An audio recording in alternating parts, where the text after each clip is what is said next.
Gestures around the world.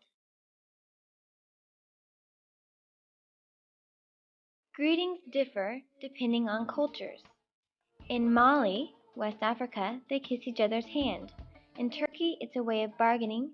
And in America, a firm classic handshake is important. 75, 120, 150, 125, 150, 125. 140. A strong, firm handshake is important in Western countries and in business situations.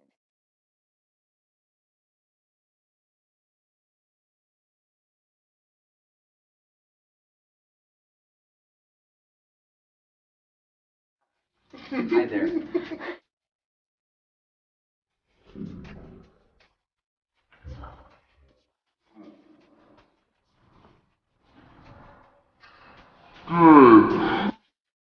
Kissing is another form of greeting in countries in Latin America, in the Middle East, and in Europe. The number of kisses varies per region, sometimes even cities, such as in France.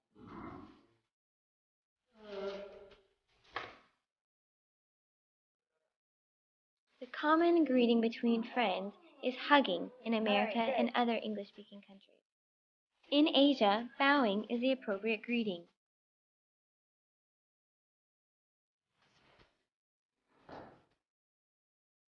These two Korean traditional bows are only used in very formal settings today.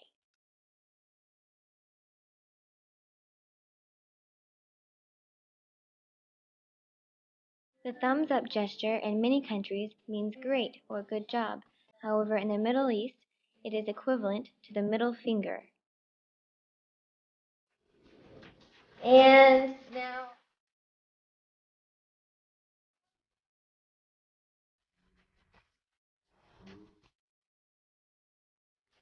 Awesome.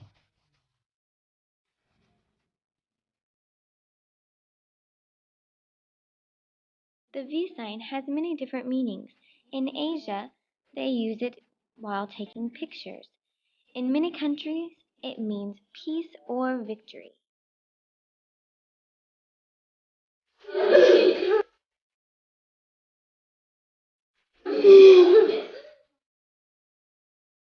However, in the UK, it's an insult. The horns can mean rock and roll, but in Italy, it is an insult that means your wife is unfaithful.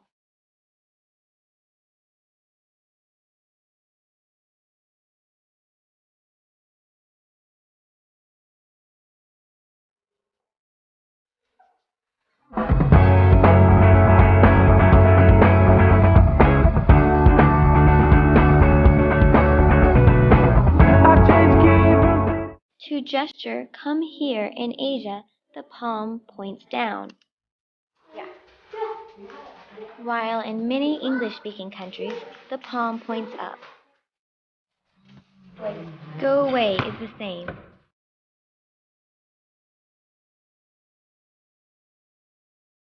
Using one finger to call a woman over in Australia can be a serious insult. The gesture that means A-OK in America means worthless in France and money in Korea and Japan.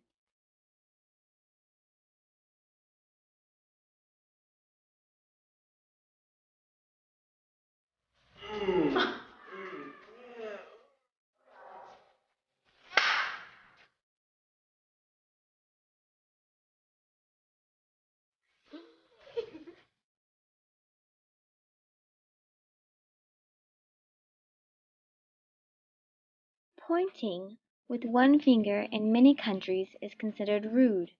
In the Philippines, they point with their lips. Pointing with the full hand is a good option.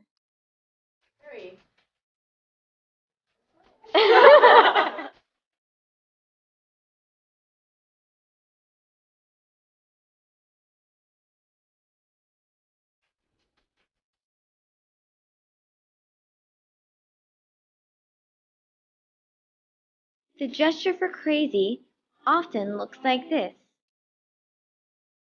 However, in Japan, it is important to be careful because counterclockwise means crazy, while clockwise means smart.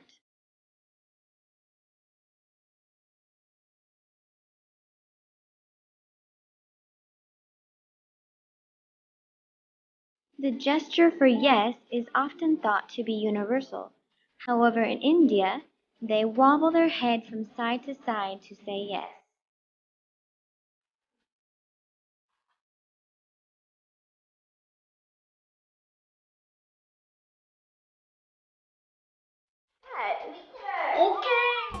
There are also variations for saying no. In Greece, they toss their head up. In Japan, they wave their hand in front of their nose like our gesture for stinky.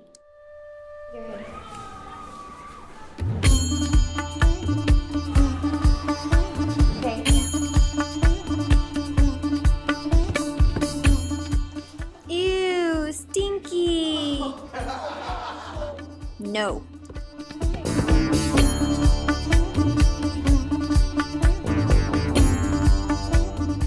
In Finland, crossing your arms means arrogance. In America, pushing your nose up shows that someone's snobby. Both of these gestures means naughty in America.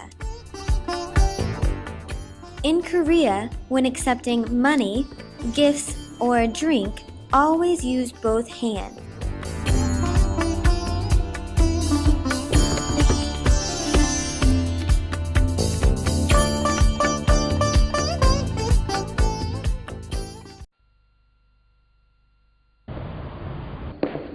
People who weren't at our last meeting. Then we'll move on to the department. Some American management consultants recommend having meetings standing up to save time.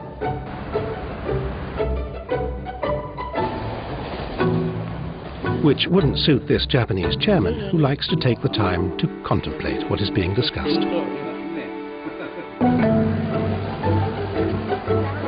It's fine to get some shut-eye in Thailand, but not like this. Showing the soles of your feet is one of the rudest things you can do. And this hand gesture, in parts of Greece, would also be frowned upon. At HSBC, we never underestimate the importance of local knowledge, particularly when it comes to your money, because what we learn in one country can directly benefit our customers in another. HSBC, the world's local bank.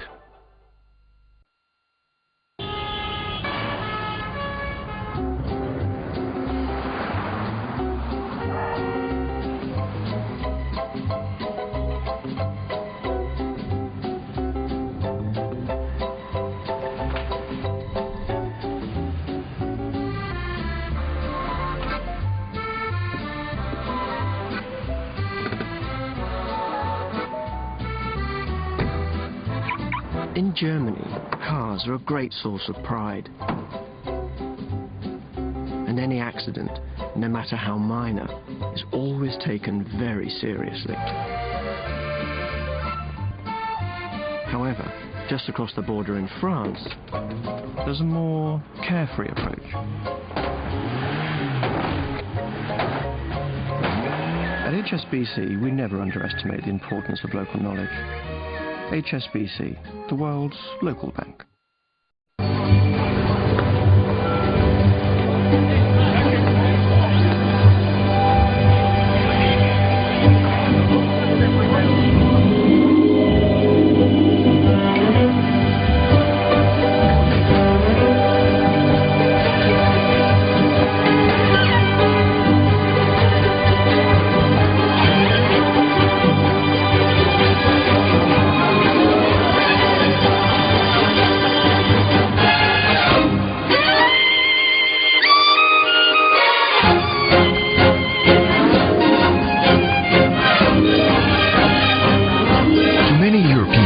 Personal space is roughly the length of an arm. In Mexico, however, we have a more intimate approach. At HSBC, we never underestimate the importance of local knowledge.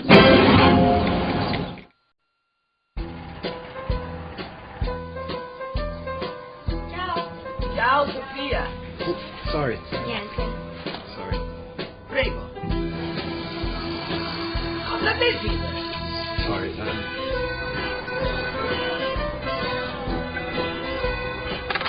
Hi. Ciao. Can I help you with your bags? Sì.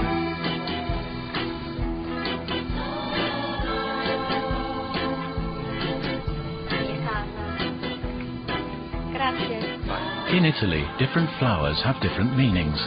Chrysanthemums, for example, are associated with funerals and sadness.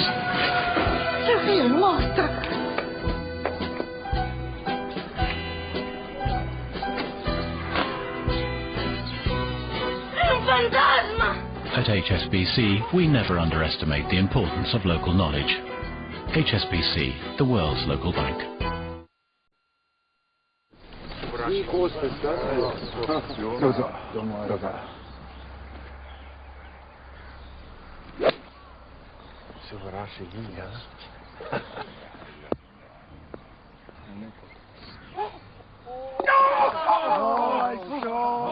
In America, if you hit a hole-in-one, you're expected to buy everyone a drink. However, in Japan, it's traditional to buy your playing partners expensive gifts.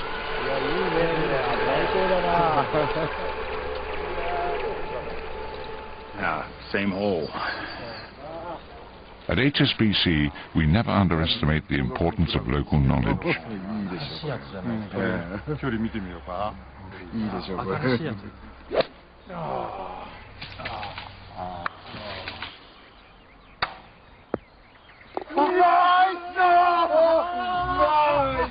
HSBC, the world's local bank.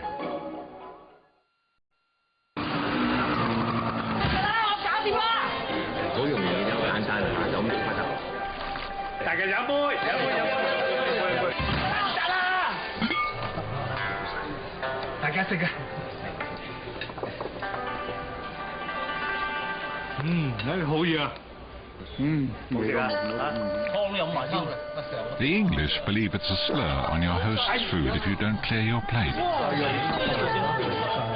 Whereas the Chinese feel you're questioning their generosity if you do. At HSBC, we never underestimate the importance of local knowledge.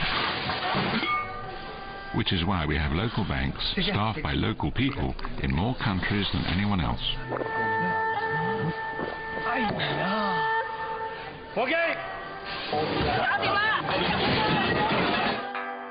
HSBC, the world's local bank.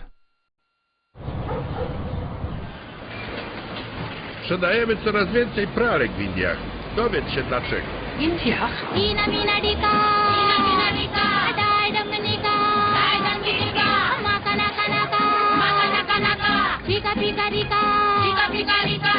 If you're going to do business internationally, you should be with a bank that knows about international business. HSBC Commercial Banking spans 64 countries and territories around the globe. Look at this. With your machines, I make 10 times more losses than I used to. Have it? Your business success is out there. Is your bank?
Condoleezza Rice is here to see you. Good, send her in.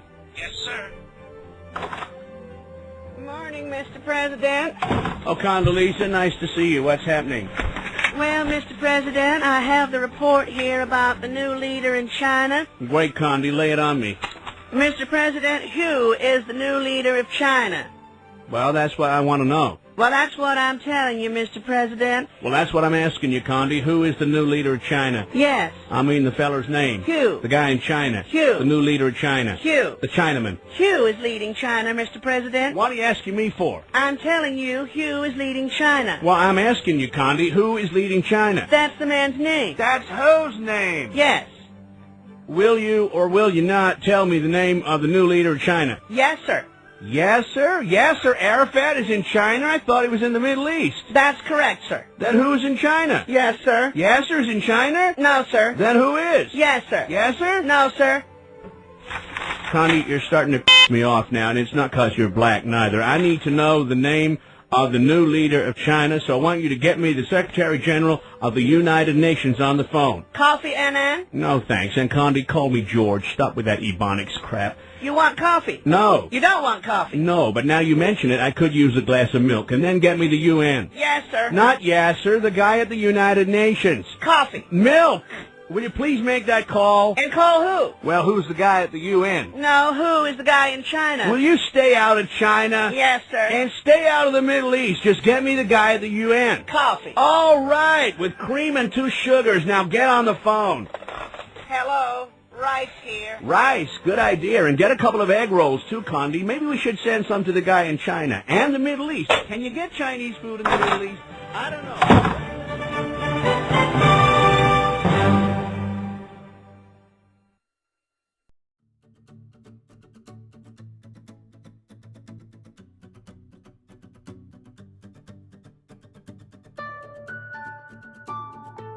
Well, you fill in the blanks. Okay, so now we're going to start discussing men's brains, women's brains, and how they're very different from each other. Now, I want to start with men's brains. All right, now men's brains are very unique. Men's brains are made up of little boxes. And we have a box for everything. We've got a box for the car. We've got a box for the money. We've got a box for the job. We've got a box for you. We've got a box for the kids. We've got a box for your mother somewhere in the basement. We got boxes everywhere. And the rule is the boxes don't touch.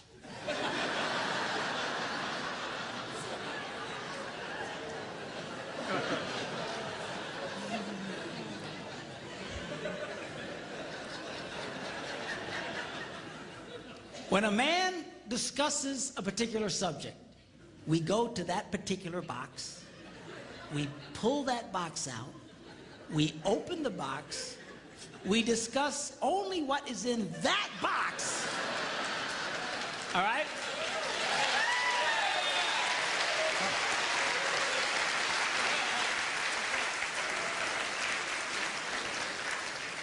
And then we close the box and put it away, being very, very careful not to touch any other boxes.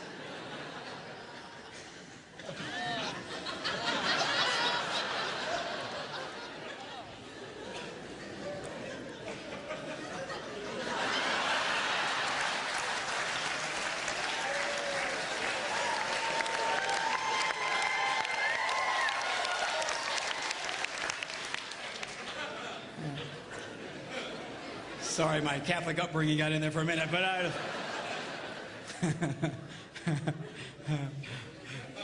I'm not a Catholic, but I went to Catholic school when I was little. I had a nun who taught on hell like she was born and raised there. I mean, I'll never forget it, but it did me good, actually. It was a good thing. Now, women's brains are very, very different from men's brains. Women's brains are made up of a big ball of wire. And everything is connected to everything.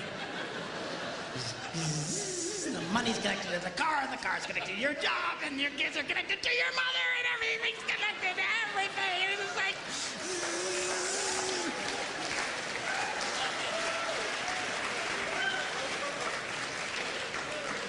It's like the internet superhighway, okay? And it's all driven by energy that we call emotion. It's just... It's one of the reasons why women tend to remember everything. Because if you take an event and you connect it to an emotion, it burns in your memory and you can remember it forever. The same thing happens for men. It just doesn't happen very often because, quite frankly, we don't care.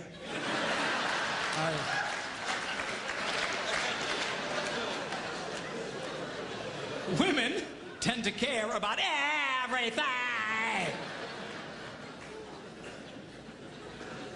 And she just loves it.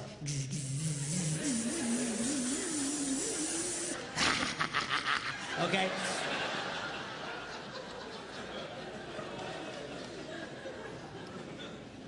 Now, men, we have a box in our brain that most women are not aware of. This particular box has nothing in it.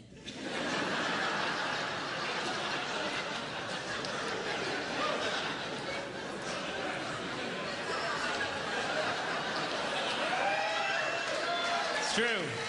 It's true. In fact, we call it the nothing box. And of all the boxes a man has in his brain, the nothing box is our favorite box.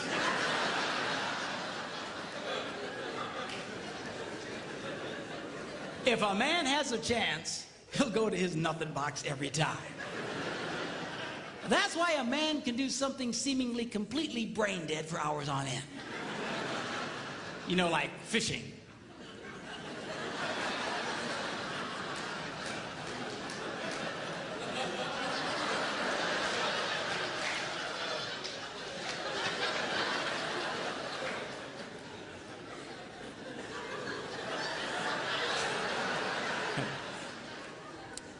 And we love it. That's why a guy can sit in front of a TV and go.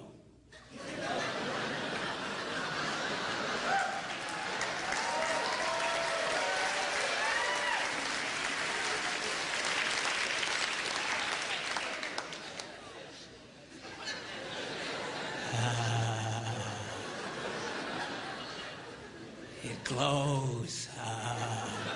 Of course, this drives our wives nuts because they'll come up and say, "Stop that! You can't possibly be watching anything!"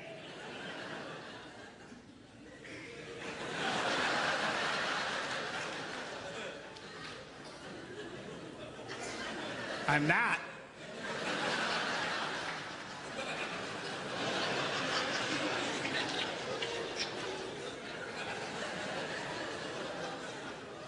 Go away.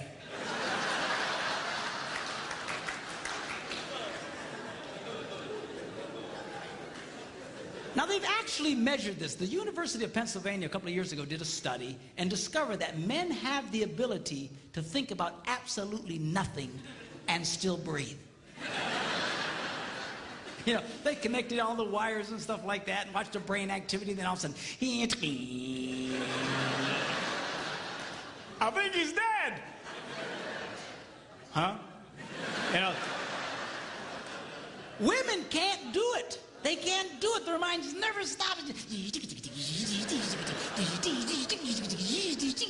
And they don't understand the nothing box. And it drives them crazy.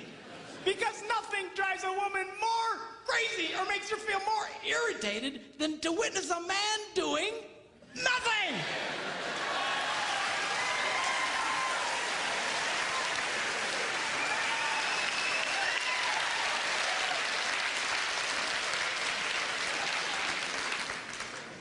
Now, one of the biggest revelations I get out of women is this whole nothing box issue. They just, everything's starting to make sense.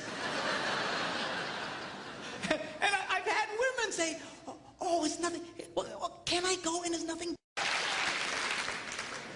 Now, one of the biggest revelations I get out of women is this whole nothing box issue. They just, everything's starting to make sense. And I've had women say, oh, it's nothing. Well, can I go in his nothing box with him? No! Why not? Because walk in there and go, you know, this place could really use some pictures. Right. Nice little table over here, some flowers. I said, no! Nothing! Get out! We don't want nothing.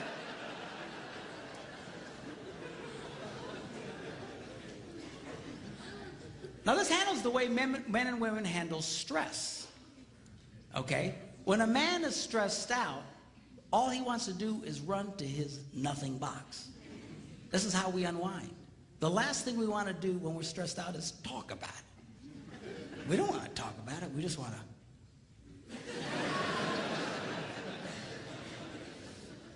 Of course, it just drives her nuts, you know. A woman will see a man in that vegetative state and she'll come up and go,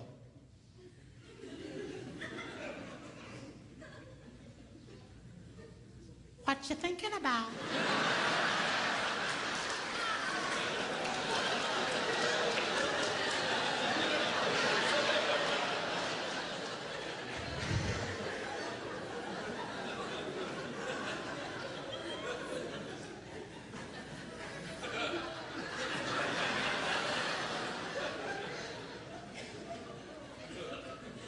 Nothing. We gotta be thinking about something. No, I was thinking about nothing. In fact, I was on a roll till you showed up. Go away, all right? Because that's how he handles stress. He just... Now, when a woman is stressed out, she has to talk about it. If she doesn't talk about it, her brain will literally explode. So she'll start just, I don't know, might have something to do with this. No, I'm gonna have to do that. You know, I never thought about this. My brother over here said to me, and I know men who run from their wives when they do this. They do. I say, well, why do you run from her? He says, because I don't know what to tell her. I said, dear God, man, who told you to tell her anything? She wants you to tell her anything. See, a lot of guys, they feel obligated when you start explaining all your stress, they feel obligated to fix you. Right? Because that's what a man does. A man only tells his troubles to another man in hopes that that man will help fix it. Okay? But she's not a man. And you try and fix her, she's gonna kill you. All right? She doesn't want your advice. She doesn't want your help. She wants you to shut up and listen. And a couple of ladies, that's right, you tell him. Tell him to shut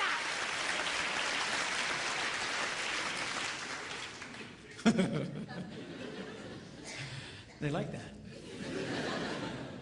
Now, I had one guy tell me, he said, man, if she just tell me how she feels. I said, she doesn't know yet. This is what he means. That's how she figures out how she feels, by connecting this wire to that wire, this wire, and so. Now, because they love each other, they offer to each other their answer, their solution. A man senses his wife is stressed out. He loves the girl. He offers to the girl his best and finest solution. Or just quit talking about it.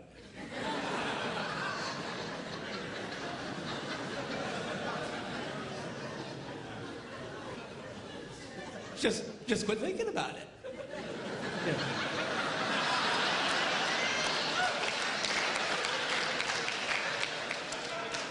And that's when she starts reaching for the knives and stuff. But she's gonna stab you if you keep it up, okay? Now, a woman, she senses her husband's all stressed out. She loves him. Therefore, she offers to him her best and finest solution. Talk to me. Why won't you talk to me?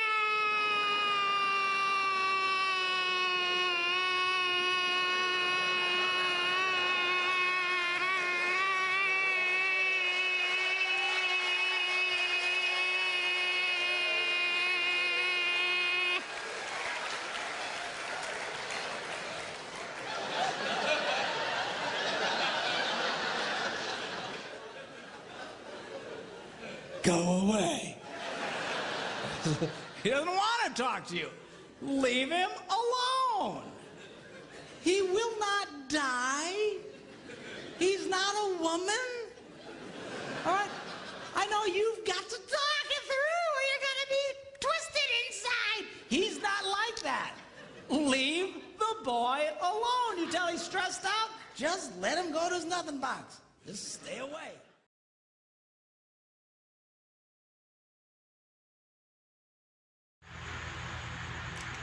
Well, communication is very crucial. It's very complicated.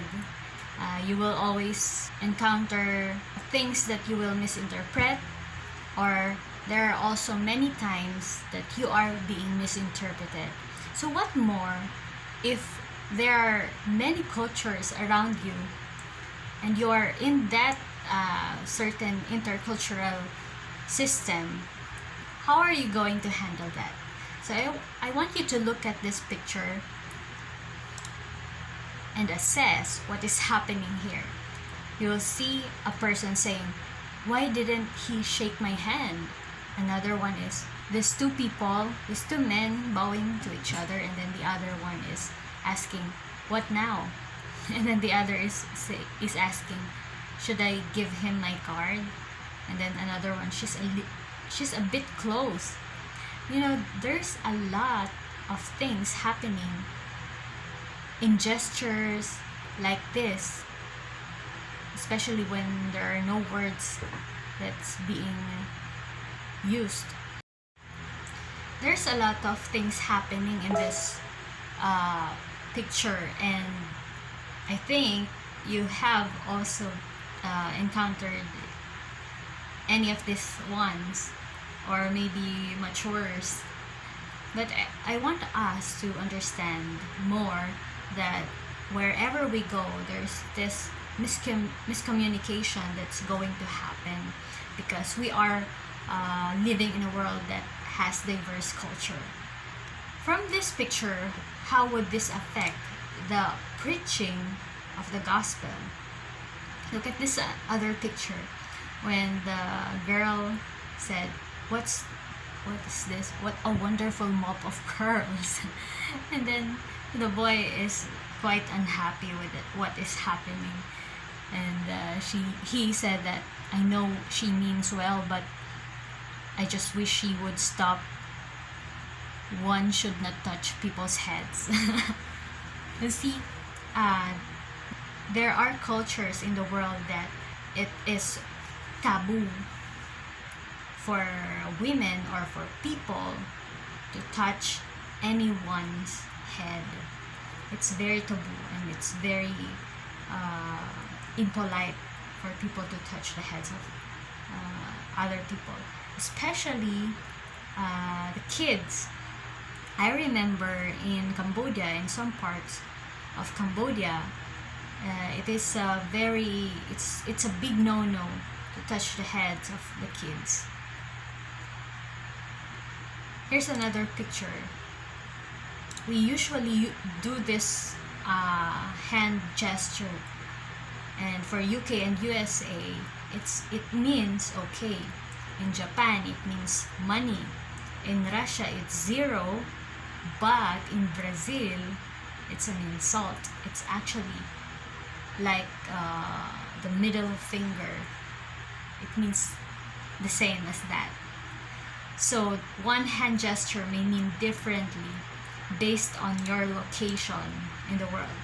So if you're a traveler, and if you are desiring to be a missionary, you should know that even hand gestures can mean differently wherever you go.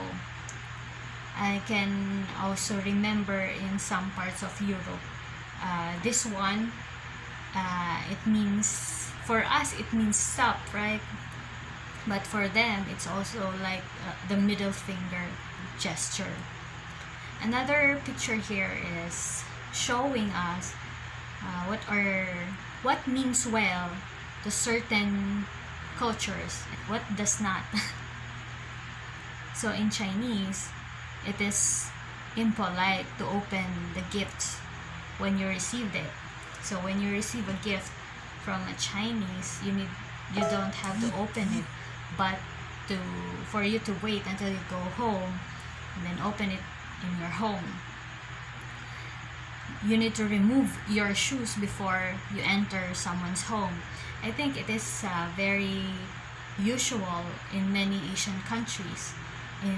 When I go to Myanmar, it's very familiar. It's a very familiar thing to do. Whenever you enter a house or even the church, you need to remove your shoes. It's also done in Thailand, also in some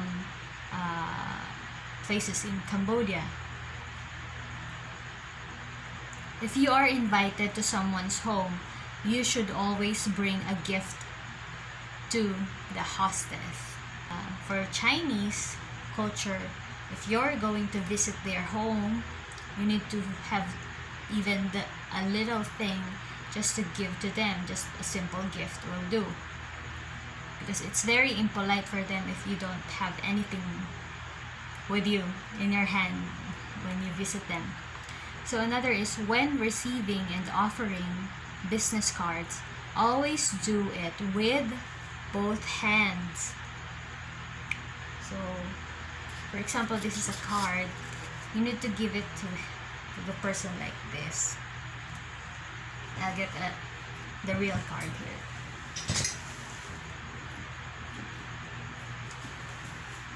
So for example, this is a card, you need to give it like this. So for the French people, you should always dress well, because it is better to be formal than to casual. That's for the French people. Okay, this explains why many French people and even many European people dress very well. If you have been to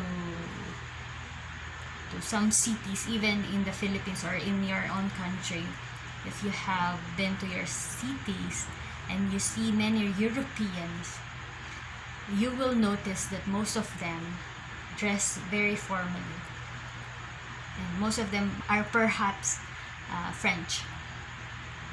So do not give anything with the number 13, because it's a bad luck to the French people. It's okay, so not like the Chinese people. For the French people, it's okay to open the gift when you received it. So once a French person gives you a gift, you can open it in front of him, and that's fine with them.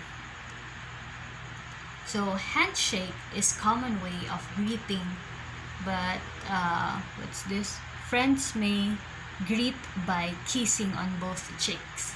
Whether you're a man or a woman, for the French people, if they are close friends, they do the for the Filipinos, we call it beso beso. That's for the one cheek and then another cheek. For the Koreans, you do not wrap your gifts in, take note of these colors, green, white, or black colored paper. Green, white, or black. You should never sign or write anything in red ink. When when eating, the eldest or senior person should eat first. When you're in a Korean gathering, and you know there are Koreans, you should let the elder people go first. When meeting someone, the person of lower status should bow to the person of higher status first. So bowing is very, very typical in most Asian countries. Some just bow, and they said that the lower the status, the lower the bow should be. And in some places in Asia, they use the hand also. and the place of where the hand is also, it also connotes the status of the person, or how polite you are to the other person. For example, in Cambodia, you may do it like this. Yeah, Chungripsuo, like that. So, if you're going to reach out to a certain people group, you need to understand where they are coming from, and you cannot force your own culture to them. You need to be in their culture, but of course without compromising your own faith. Knowing their culture and getting into it will make it easier for you to establish the good relationship. So I want to show you this picture again. It's from bicalmail.com. You don't understand this picture, do you? But you know I do. Ask me why. Since I am a Bicolano, Bicolana is what you call to people like me who's living in Bicol. Bicol is a province in the Philippines. So since I'm a Bicolano or Bicolana, so to speak, I'm from I understand this well because the man in the picture is a politician in our place.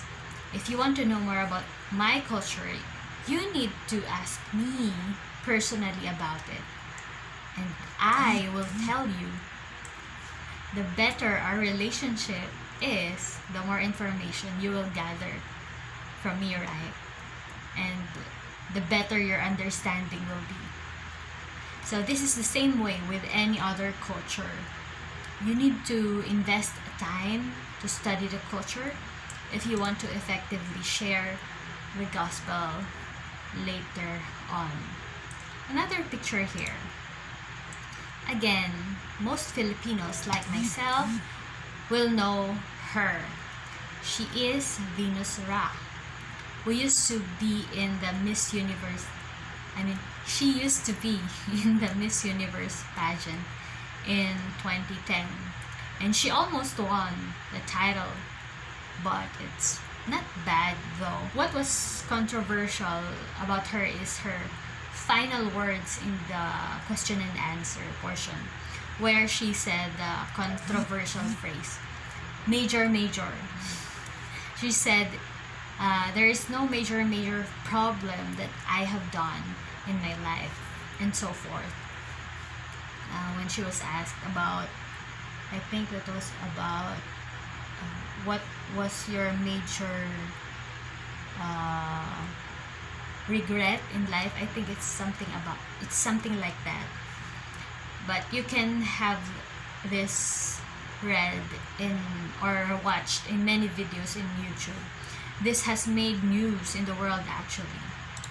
But the point here is that for us Filipinos, repeating words is just normal. And I think it's also normal with other countries. So in the Philippines we say saya-saya, ulit-ulit, gaya-gaya, dami-dami, and so many other words.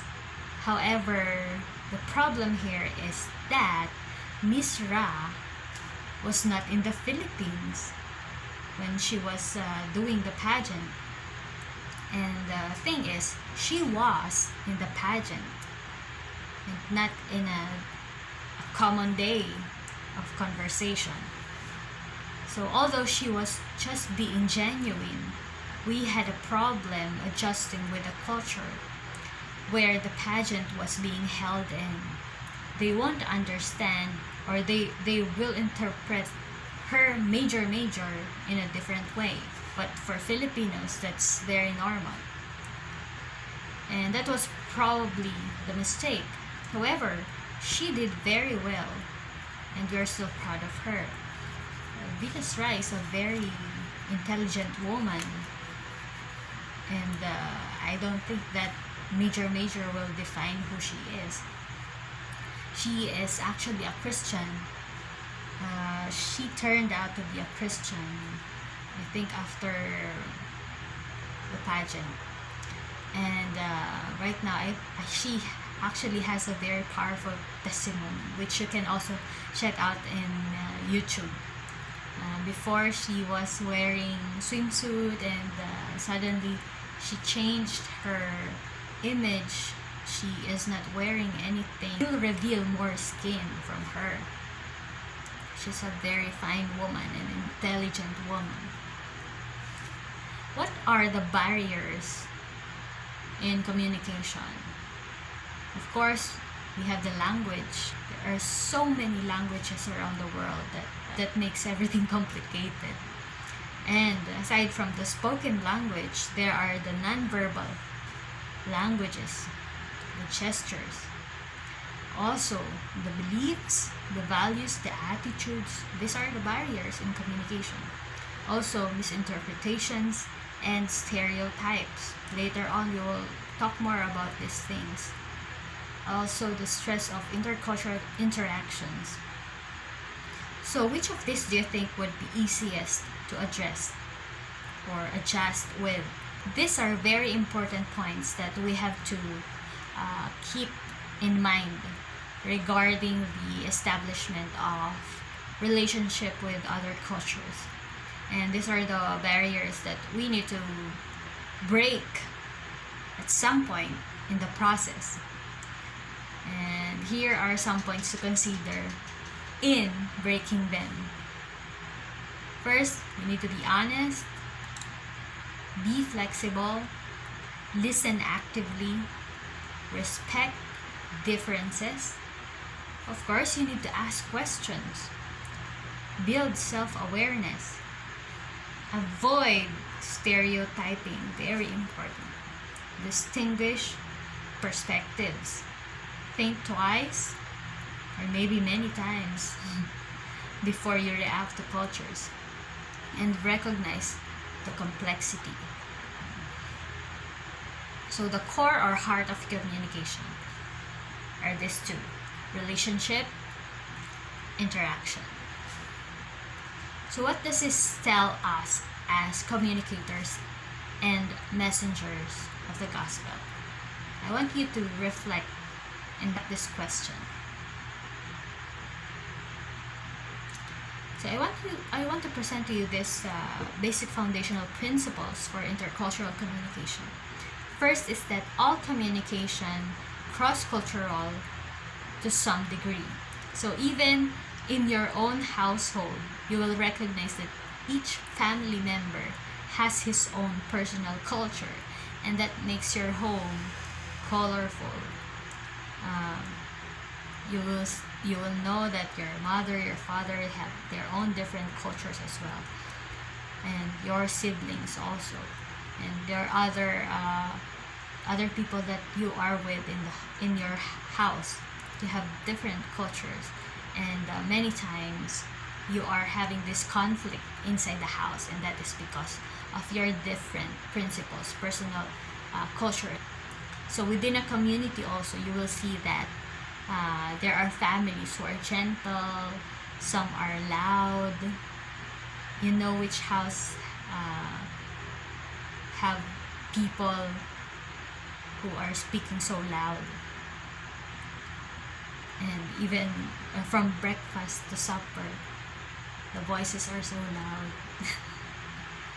So some are very hospitable, some are very aloof from people, very antisocial, and so many other cultures. This is because we all differ in culture at some degree, even if we are raised in the same race, country, province, or family. The cultures differ. Culture is the way one organizes experiences to develop a world view.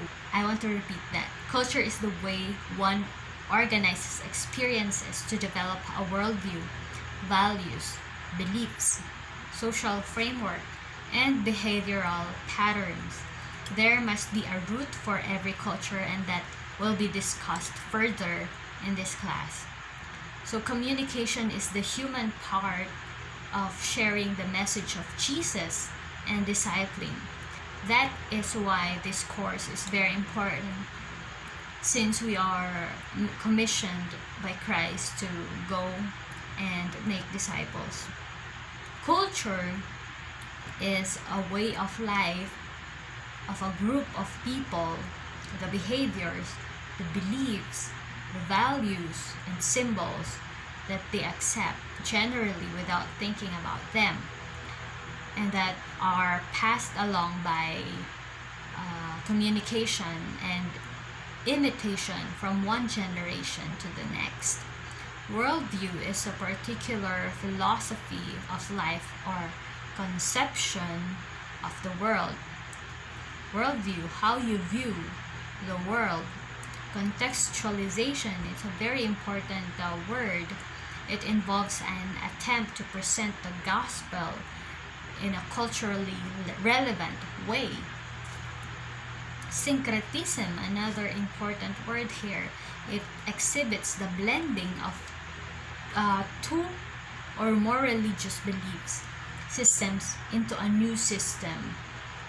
So you take one system, another system, and make it one. That's syncretism.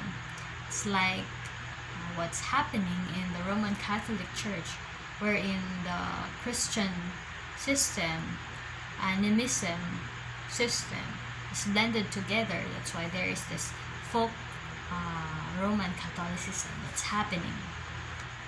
Ethnocentrism, evaluation of other cultures according to preconceptions originating in the standards and customs of one's own culture. It's like you're just looking at your own culture and making it a standard for other cultures, because for you the most perfect culture is your own culture, and other cultures should be like your own culture. That's ethnocentrism. Egocentric is thinking only of oneself without regard for the feelings of or desires of others. It's simply being self-centered. So when you're self-centered, you're also egocentric. Cultural encapsulation is the lack of understanding or ignorance of another's cultural background and the influence this background has on one's current view of the world. Encode, I think you know this word. It's like when you speak the words, you're encoding the words. You're creating a message for transmission by an addressor or an addressee. And then decode, interpreting the message. Once your message is received, then the brain of the person will be interpreting your message, and he or she is decoding the message. And then the message is a discrete unit of communication intended by the source for consumption by some recipient or group of recipients.